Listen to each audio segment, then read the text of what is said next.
Welcome to अंग्रेजी आचार्य। तो हम कर रहे हैं यूनिट 4 जिसका नाम है क्या है, स्पोर्ट्स एंड वेलनेस। ये हमारी यूनिट का नाम है। आज हम करने जा रहे हैं पोएम जिसका नाम है द विनर। विनर का मतलब विजेता, यानी कि जो जीत जाए वो विजेता। ठीक है, फिर अब हम अपने चैप्टर अपनी पोएम के बारे में समझ गए कि पोएम विजेता के बारे में। ठीक है, विजेता हमारी पोएम का नाम है। ठीक है, द विनर। अब क्या करते हैं, हम शुरू करते हैं हमारी poem. Evenings we play ball next to the creek in our neighbours field.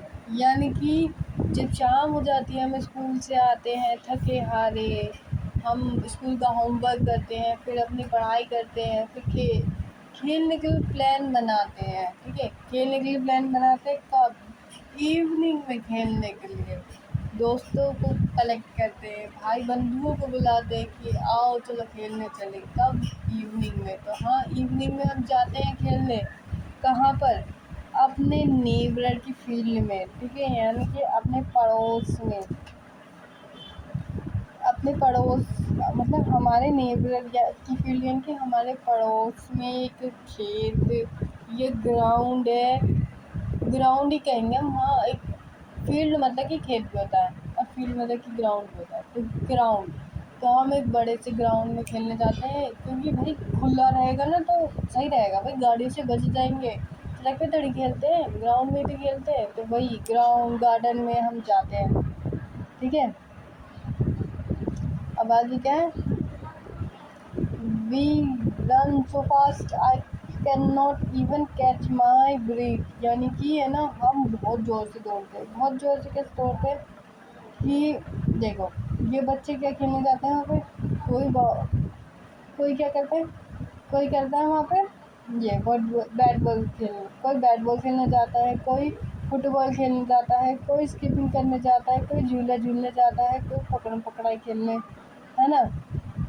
तो ये सब क्या करने जाते हैं, ये सब ऐसे गेम खेलने जाते हैं, ऐसा गेम खेलते हैं जिसमें ये दौड़ते हैं। अब दौड़ते इतना ज़ोर से है ना कि भाई सांस पकड़ी नहीं जाती। मतलब कि अब देखा, तुम पकड़ पकड़ाई खेलते हो, छुआ छूत खेलते हो, कटी पतंग तेरा कौन सा रंग, इस तरीके के गेम खेलते हो ना, तो उसमें भागना पड़ता है। अब भागना पड़ता है तो भाई भागने के लिए हम इतना ज़ोर से भागते हैं कि हमारी जो स्पीड को कोई मैच ना कर सके, हम हारे ना। हम तो बस किसी भी तरीके से गेम पे बने रहना चाहते हैं, हमें कोई छुए ना।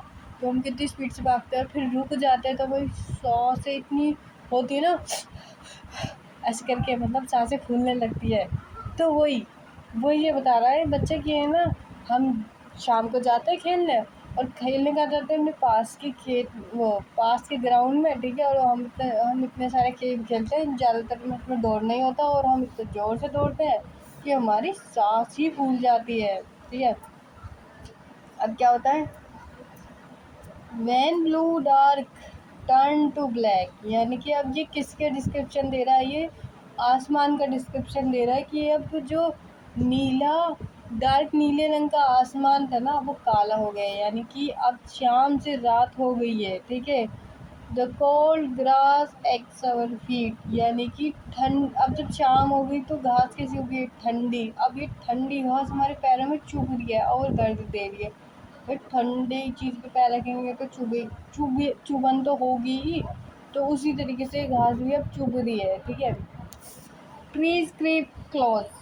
ये ट्री क्रीप्स क्लोज का मतलब ये एक फ्रेज है, यानी कि मुहावरा है। ये एक मुहावरा है, जैसे कि चोर की दाढ़ी में तिनका। यानी कि जो व्यक्ति बोल रहा है कि मैं ईमानदार हूँ, वही सबसे बड़ा चोर है। ठीक है, इस तरीके से।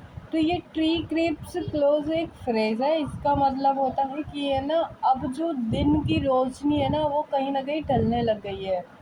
ठीक है, ट्री ट्रीज क्रीप क्लॉज का मतलब ये होता है कि दिन की रोशनी ढल गई है। ये एक मुहावरा है। मुहावरे को आइडियम बोलते हैं, आइडियम और फ्रेज। ठीक है, गेम्स ओवर नाइट विन। अब जो है बच्चों का गेम ओवर हो गया, यानी कि अब जो कुछ भी खेल रहा था, अब वो कहीं ना कहीं रुक गया है, क्योंकि अंधेरा हो गया, अब घर जाने का समय हो गया। और रुका क्यों है, क्योंकि भाई रात आ गई है, और रात जीत गई है। तो द विनर इसी पोएम का नाम क्यों था, क्योंकि भाई यहाँ पे बता रहे हैं कि बच्चे चाहे हारे में जीते हो, अपना जो भी गेम खेल लो, लेकिन रात ने क्या हुआ, वो सब रोक दिया। मतलब वो एक विनर रही कि बच्चे खेल रहे हैं और वो एक रात है, रात आई और गेम ओवर हो गया, गेम खत्म हो गया। तो यही थी हमारी पोएम, ठीक है, यही थी हमारी पोएम। अब हम नेक्स्ट चैप्टर पे मिलते हैं नेक्स्ट वीडियो में।